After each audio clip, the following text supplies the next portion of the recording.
¿Qué tal? Bienvenidos al primer video del tema 2, el estudio de la historia desde la ciencia. En este video vamos a ver los aspectos metodológicos de la ciencia de la historia, es decir, cómo se investiga la historia.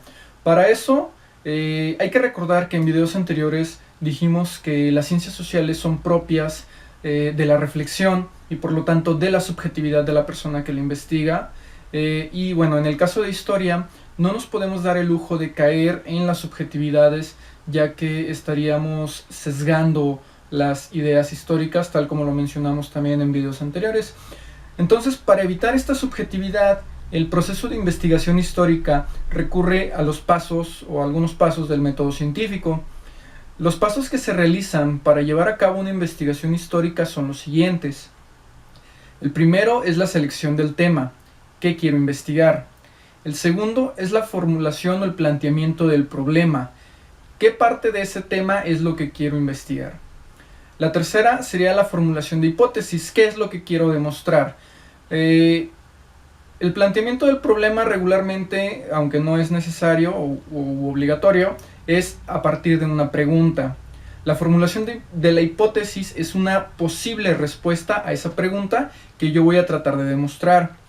El siguiente paso es la selección de fuentes. Aquí tenemos que ver qué tipo de fuentes vamos a utilizar. En el caso de historia existen dos tipos de fuentes, las fuentes primarias y las secundarias. Las fuentes primarias son todas las fuentes que se generan en el momento en que ocurre el hecho, que pueden ser desde periódicos, noticias, puede ser personas que lo hayan visto, documentos que se hayan creado en el momento, etc. Pero son siempre directas de ese hecho. Se les llama primarias o directas. Las otras son secundarias o indirectas. Estas ya no son creadas durante el proceso inmediato del hecho, sino que son hechos posteriormente. Regularmente las fuentes secundarias o indirectas son recopilaciones de fuentes primarias, pero ya interviene el análisis y la subjetividad de la persona que lo compiló, lo estructuró y lo presentó.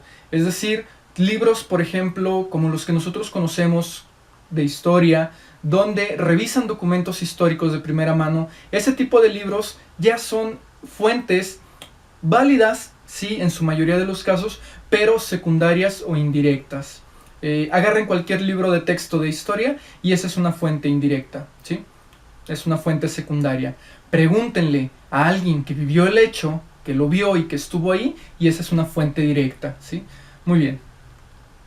El siguiente punto es el análisis y el procesamiento de datos. Una vez que ya tuvimos nuestras fuentes, recopilamos nuestros datos, hay que hacer un proceso de estructuración, de estudio, de análisis de los mismos.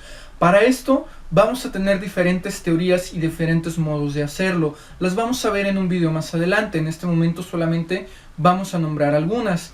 Para el análisis y el procesamiento de datos tenemos, por ejemplo, el positivismo, el materialismo histórico, el historicismo, entre otras.